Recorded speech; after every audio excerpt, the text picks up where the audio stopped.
Okay, Emily Sisson here.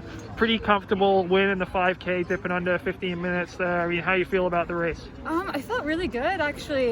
We weren't sure how it was going to go because of the weather forecast, but it actually wasn't as bad as we thought. And I felt really good a couple weeks down from altitude now, so I feel like Ray's getting me ready at the right time. So yeah, good night. So altitude, where have you been training? I was up in Flagstaff for 5 weeks, and then I went down to Phoenix, got some treatment from my chiropractor, and then came out here so Ray can oversee the last month of training. Yeah.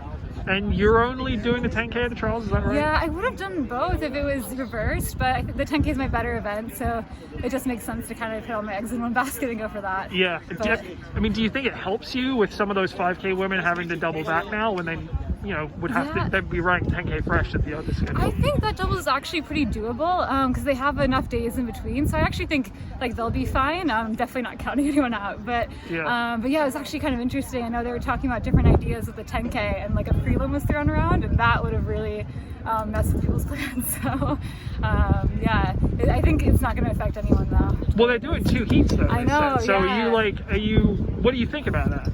Yeah, honestly, it is interesting. I actually would have been fine with just everyone in one heat, but I actually don't mind kind of maneuvering around people. So, but yeah, I know it is kind of a difficult decision for them. No matter what they did, someone probably wouldn't be happy with any choice. So, yeah, not a fun job. Yeah. So, you tried to make the marathon team last year, and then now you're coming back to make the 10K team.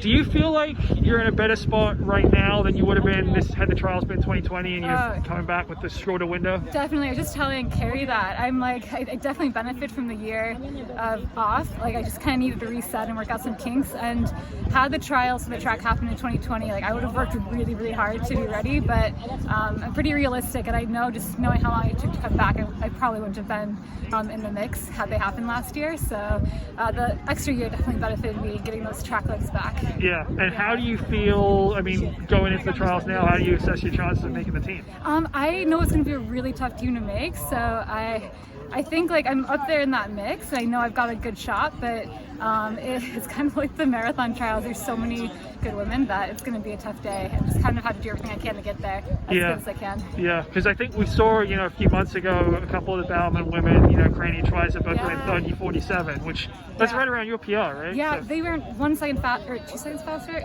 48 or 49. They're just under my PR, and they look really good doing it, and they can close faster than me, so that's the one thing.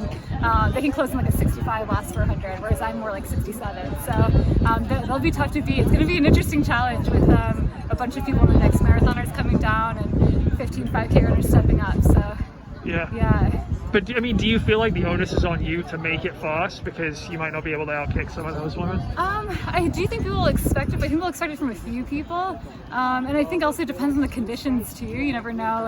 In Eugene it could be really hot again, or it could be pouring down rain. So, so yeah, I'll have to talk to Ray to see what my race plan is. But yeah, if it comes to 200 to go, I know I don't have as good of a shot. So pretty realistic there. It's hard to outkick someone like an Elise Cranny, or Emily Infeld, or Molly Huddle. So a lot of people. Yeah.